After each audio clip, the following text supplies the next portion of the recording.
Hi, this is Pastor Tami with HungryHeartsForGod.com. Welcome to Can You Hear Me Now?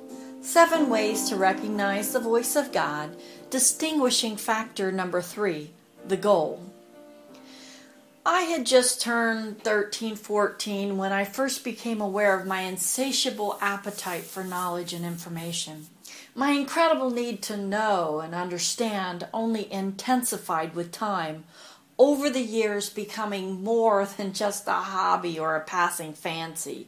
It became an emotional need. It drove me, it ruled my world. I had to have something exciting to chew on, or I couldn't relax enough to do mundane chores such as housework. One day, God said to me, Tami, your hunger for knowledge and information is rooted in your desire to be like me. I smiled, feeling complimented, and said, well, it has been said that imitation is the best form of flattery.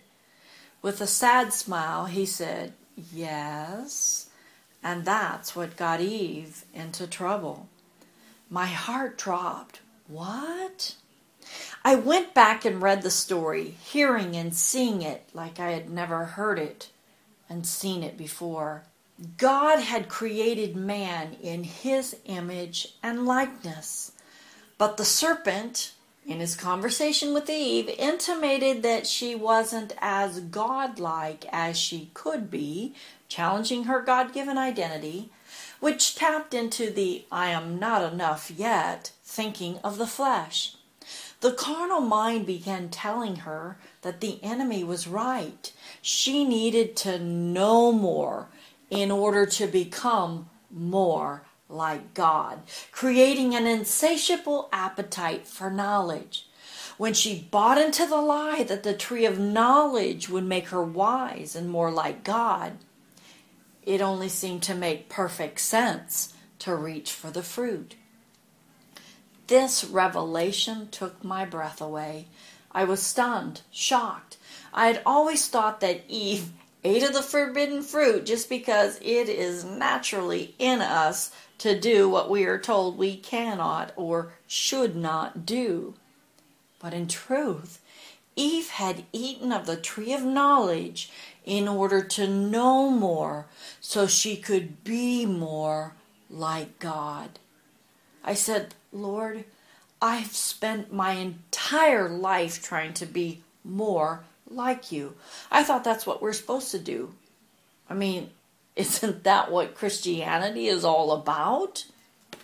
He said, Tami, Lucifer's desire to be like me destroyed our fellowship, and it could never be restored. He then tricked Eve into having the same desire, which ultimately destroyed my fellowship with mankind for a season. I sent my Son and poured out my Spirit to restore what was lost in the garden. After sitting in silence and meditating on his words for a while, I said, Lord, I sense some incredible truth trying to work its way into my mind and heart, and yet I can't fathom its implications or how I'm supposed to apply it to my life. If I give up the goal of trying to be like you, I will be giving up what I have believed to be my greatest and highest calling. Who would I be? What would I become? I mean, if you don't want me to be like you, what do you want? He said, any success you have in becoming like me is your righteousness, not mine. I want you to be you, the unique individual I created you to be, and then I want you to let me be me through you. Whew. The goal of the flesh is godlikeness. The flesh is constantly counseling us to know more, have more, and do more so that we can be more like God. So question, if a not enough thought is driving you to be more like God, what can you know? What is the truth? Truth is, whenever a not enough thought drives me to be more like God, I can know that I am listening to the counsel of the flesh. God let me know that He didn't create me to imitate Him or try to be like Him.